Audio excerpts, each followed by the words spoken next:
teachers, by our students, nothing remain behind. Okay, केवल सार गर्भित बात। टाइम भी हो गया है आपका।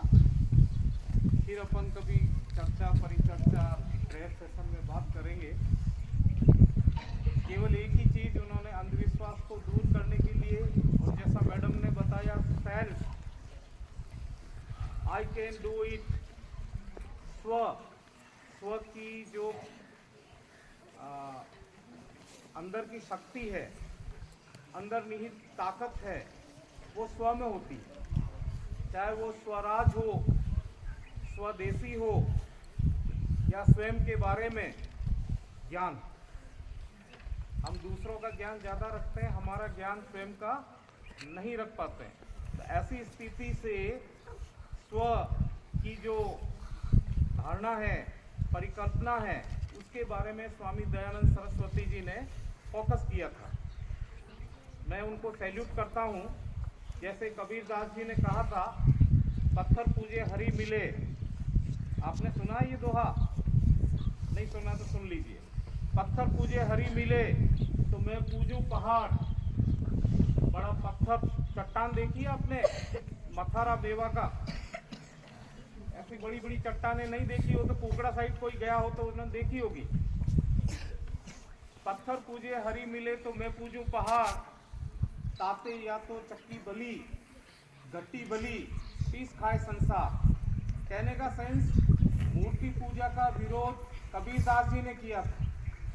विरोध करने का सेंस, ईश्वर में विश्वास करते हैं, किसमें? एक ईश्वर। कण कण में भगवान है, आप स्वयं के भीतर भगवान है, ईश्वर है, सबके भीतर ईश्वर है। इसी तरह उन्होंने एक ईश्वर की कल्पना की थी। वही एक ईश्वर की कल्पना स्वामी दयानंद सरस्वती जी ने करी। वो भी मानते थे कि एक ही है ईश्वर, अलमाइटी गॉड, जो सबसे अधिक सुप्रीम पावर रखता है, जो इस संसार को, इस ब्रह्मांड को चलाते हैं, वो पावर केवल एक। अलग अलग पावर के जो स्वरूप नजर आते हैं, उनको उनका मानना नहीं था। वो इस चीज को नहीं मानते थे। जैसा कि बताया कि भाई शिवरात्रि, शिव जागरण था, और मूर्ति के वहाँ जो प्रसाद चढ़ाया गया था, लड्डू चढ़ाए गए थे, एक चूहा आके उस लड्डू को पूरे के खाने लगा।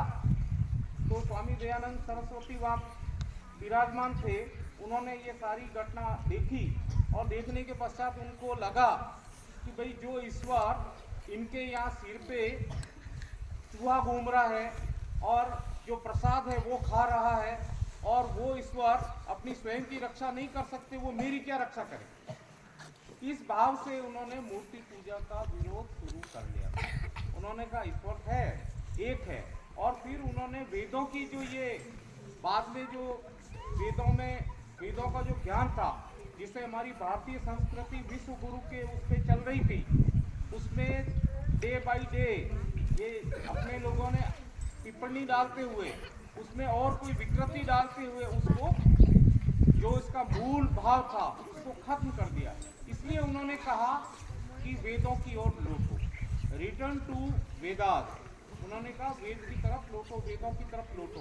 उसका मूल कारण यही था कि जो हमारे वेद है वो हमें संस्कृति के मामले में, ज्ञान के मामले में, आयुर्विज्ञान के मामले में, सभी मामले में हमारे को विश्व गुरु बनाते हैं। एक अच्छी जीवन शैली के बारे में बताते हैं, और हमारी जीवन शैली भटक गई है, और उस भटकाव वाली स्थिति से हम वापस जो हमारी पूरी स्थिति वो लाना चाहते हैं। जैसे भी इसमें काम किया था, विवाह, महिलाओं के लिए उन्होंने काम किया, शिक्षा के लिए काम किया। अपना टाइम लगभग पूरा होने आया है, इसलिए मैं शॉर्ट में कहूँगा, उन्होंने एक ऐसे समाज की कल्पना की कि जिसमें कोई जाति, वर्ग, धर्म नहीं हो, केवल धर्म हो तो वैदिक धर्म हो। और उसके लिए उन्होंने आर्य सोसाइटी, आर्य समाज की स्थापना की। और आर्य समाज के अभी भी हमारे कई ऐसे आश्रम हैं, कई ऐसे स्कूल्स है। अपने नियर बाई यहाँ पर अजमेर में स्कूल है, MDS यूनिवर्सिटी है, महर्षि दयानंद यूनिवर्सिटी। तो वहाँ पर अनाथ बच्चों को आज भी फ्री में एजुकेशन, फ्री में उनके हॉस्टल की सुविधा, शिक्षा के क्षेत्र में उन्होंने काफ़ी काम किया और समाज को सुधारने के लिए काम किया। जो अंधविश्वास है उसको दूर करने के लिए उन्होंने काम किया। आज भी आर्य है। समाज के हम ऋणी हैं। बहुत सारे हमारे जो साथी है वहाँ से पढ़ के निकले हैं, वो अपने नाम के पीछे आर्य लगाते हैं। ऐसे कई एग्जाम्पल आपको मिल जाएंगे भीम के अंदर। हमारे एक ऑनरेबल टीचर अभी है राजेंद्र कुमार आर्य, ऐसे भीम में 4-5 लोग वो आर्य लगाते हैं। आर्य का मतलब उस सोसाइटी से बिलोंग करते हैं, भारतीय होने का वो अपने आप को गर्व महसूस करते हैं। और आर्य है वो सभी कौन है? भारतीय के रूप में। वहाँ पर न कोई जाति है, न कोई वर्ग है, न कोई धर्म है। धर्म है तो केवल वैदिक धर्म है। तो कहना चाहें तो इनके लिए काफ़ी कुछ है, लेकिन समय की भी जो सुई है